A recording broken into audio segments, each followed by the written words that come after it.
The list is dwindling down, which is encouraging. But let's begin with our pitchers. Johan Oviedo started his rehab assignment, and what a monumental accomplishment for him, notably for Johan, all the hard work that this man put in, and he appeared in a FCL game on Monday and came out of it good, and we anticipate his next start will be later this weekend for the Marauders. So really, really good news and encouraged for Johan. Colin Holderman as well. He started a Major League rehab assignment in the minor leagues.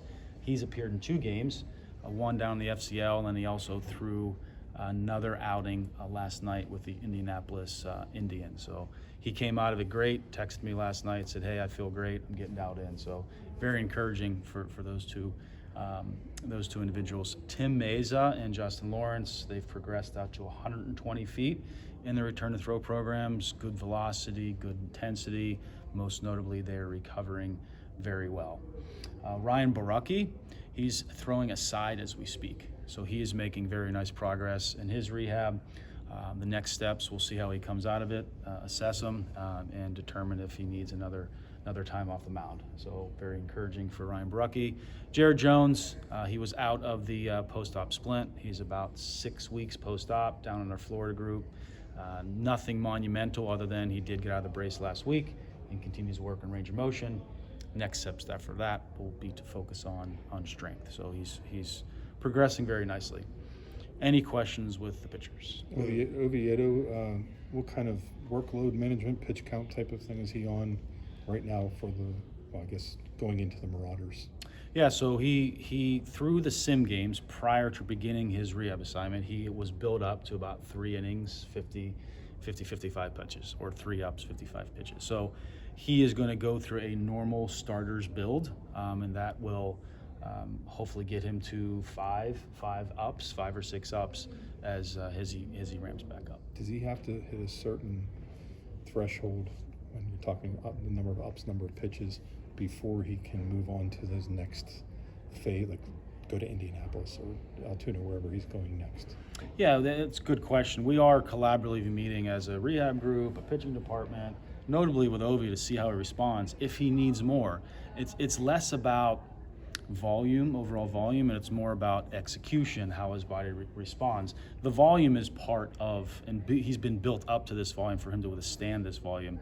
That's just part of the journey of the next step. So less about overall volume, more about how he's executing his pitches and feeling off the mound. And what we did learn, that pitch clock for him kind of got sped up the other night, and that's on us as a rehab team that we learned from that, and we probably should have had him throw more sides and more lives with that pitch clock, and that's something that we didn't foresee being an issue, but that is real when a gentleman hasn't pitched for over 18 months. Was he just kind of taking it slower when he was on the mound? Is that yes. Okay, yeah. Yes. Mm-hmm. Yep. Right.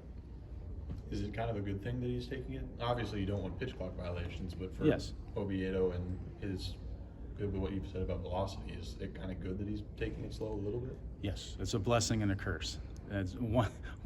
I'm personally a little concerned once he figures out the pitch clock again, it's going to be that ultra competitor, and Ovi's just going to come out and it's going to be a guns a-blazing. So yes, I do think it's a good thing. With Holdy, is this something that might have to be readdressed again in like the off season or anything like that? Or he told me a couple weeks ago that it's something that's been reoccurring for him the last year or two. Is it something that has to be like permanently taken care of with surgery or anything like that, or is it? That is accurate. It's been bothering him off and on for the past a year and a half. Mm-hmm. And we're hopeful he gets through, optimistic and confident that he gets through the rest of the season without any more hiccups. Mm-hmm. And the plan was to reassess with Dr. Donald Sheridan out in Arizona at the end of the season to see if something else needs to be done. So is it a definitive? No, but we'll have that conversation as he gets through the rest of the season. Okay. Position player wise, Valdez is approaching the 8-week mark. We're going to get him back to Dr. Dugas. Continues to work on his range of motion, being very diligent with his rehab. And then Endy, he's approaching the 2-week mark post-PRP. He has regained full range of motion. We're just continuing to work through in the next phase with strength. Sounds good. Anything else?